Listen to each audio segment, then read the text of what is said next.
What's going on, my friends? Welcome back to Vegan Strong Fit. I'm Zach, and in this episode, we're going to be talking about shadow work. What is shadow work? Should you commit yourself to the shadow work process? And ultimately, how do you go about doing that? Stick around to the end of this video because I'm going to be going over a brief shadow work process that you can begin doing right now. There's also a link below wherever you're watching this or listening to this that you can click and get a free process that you can start doing shadow work in your house immediately. So the concept of the shadow was coined by late philosopher and psychologist Carl Jung, who basically said the shadow is just the unconscious parts of our character. It's the parts of our personality that exist below the surface. So essentially the 99% of our subconscious mind that is creating our reality automatically. So our automatic thoughts, behaviors, feelings, emotions, all of these things that exist from our conditioning, from the years essentially up until this point, until we've gained awareness that we were automatically creating our reality. Now, I appreciate this nuance on the definition because a lot of the time when people consider the shadow or doing shadow work, it's this process of uncovering negativity, right? There's this very negative connotation on the concept of the shadow, essentially. This doesn't necessarily have to be true. If you consider when you're walking down the street, you're walking down the sidewalk, and you're automatically casting this shadow, whether or not you're super conscious of it, it's there. It just is. The unconscious parts of our character are the exact same way. They just are. They're just there. When we have an interest in doing shadow work, however, it is important for me to recognize for you guys and for you guys to recognize for yourselves that the unconscious parts of your character, of your personality, are oftentimes creating undesirable results in your life, and you do want to change these things. So, bringing things full circle into a nutshell, shadow work is essentially just the process of bringing awareness to the unconscious parts of your character. It's just shining a light onto the shadow. So, does this mean that doing shadow work is imperative for you right now? Well, I would say that doing shadow work is really a lifelong process for those of us that are interested in improving our character. The majority of mainstream self-development seems to be centered around this concept of kind of striving to change yourself, right? Like reaching out and bringing something new into your space. And it's almost like just kind of burying the old self. Now, the truth is that you automatically know what it is that you want to create in your life, right? You automatically know the things that you should be doing, the things that you should be changing. However, there are various unconscious elements of yourself and your tendencies that are holding you back. It is uncomfortable for the ego to change. The entire job of the ego is to keep us safe, and any kind of differentiation from the normal is unsafe to the ego. And so again, while most mainstream processes focus on reaching out, trying to change the character from a struggle and striving perspective, all we're doing with shadow work is understanding that, again, we are naturally very high vibrational beings. We are naturally abundance-based, curiosity-based, creative. As we are conceived and we come up in this world, we start to take on baggage from our external experiences.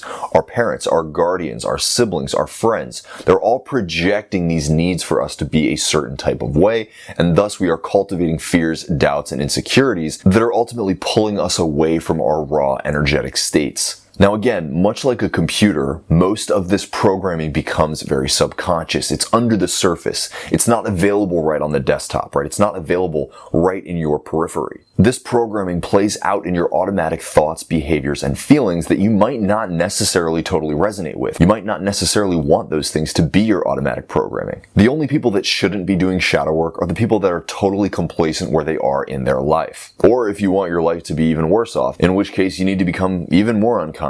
But if you're on this journey of self-improvement, of deep personal improvement, of deep spiritual development, well, shadow work, the process of bringing awareness to the unconscious, is what you need to be doing. When it comes to doing shadow work, there are 3 components that you need to be aware of. Number 1 is projections. So realize that anytime you have a complaint about the external world, a person, a situation, there is a degree of reflection that is within yourself. There is a degree of reflection of your own personal characteristics that's being pushed out. Say, for example, you're a business owner and you're dealing with clients on a regular basis, right? If you feel like you are getting frustrated with people not showing up on time, not turning in resources on time, there is a degree of your own personal attributes that you are projecting onto these clients. Maybe you're also a person that shows up late to appointments on a regular basis. Maybe you're also a person that struggles with the feeling like others perceive you as being someone that turns things in late on a consistent basis. Maybe you feel like, no, I do a lot to show up on time. I do a lot to make sure that I'm turning things in on time. Well, maybe you have a deep insecurity around being somebody that is perceived as being late. Maybe there have been people in your past that were consistently late, and you struggle on a regular basis to do more in order to be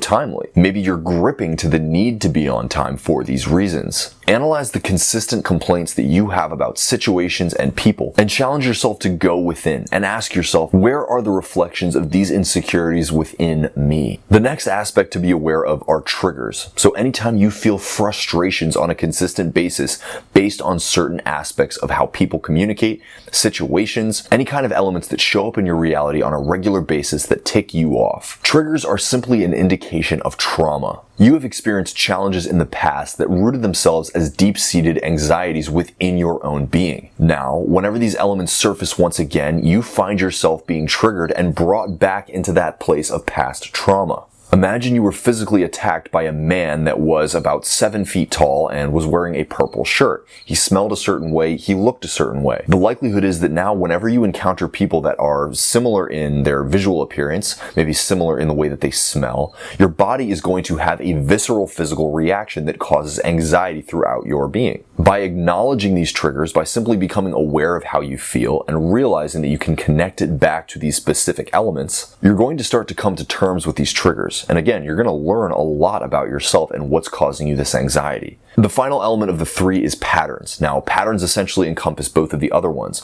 All we're doing is recognizing these things that happen on a consistent basis. The process of shadow work is literally just bringing awareness to these things. If any of you are familiar with the writings of David Hawkins, he has a book called Letting Go. And his letting go process is quite simply becoming aware. You are feeling into your physical body. You are noticing the thoughts. You are noticing the feelings. You are not resisting these things whatsoever. You are simply placing your awareness on them and sitting in that space until the energy dissipates. Just by resting your basic awareness on these feelings, they will start to dissipate and return you back to a state of physical, mental, and emotional homeostasis. Now, on the surface, the process of shadow work is incredibly simple. Like I've said, it's just shining light onto the unconscious parts of your being. By bringing this awareness, it's like we're laying all of the elements on the table so we can see them, we can understand them, and we can dimensionalize them for ourselves. Going about the process and being consistent with the process, however, is another story. It gets complicated.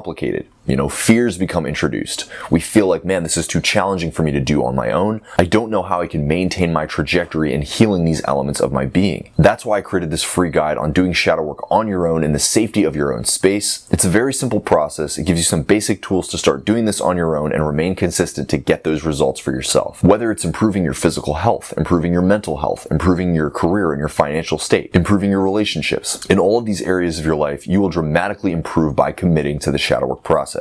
If you're ready to start taking action and doing this stuff, there's a link below and you can get my guide totally free. My friends, if this episode was helpful, if this episode was intriguing, share with your friends, and subscribe. I would love to hook you up with some more powerful content, and I'd love to see you around more often. If you have any comments or questions, don't hesitate to reach out. And until next time, much love, namaste. Talk to you later.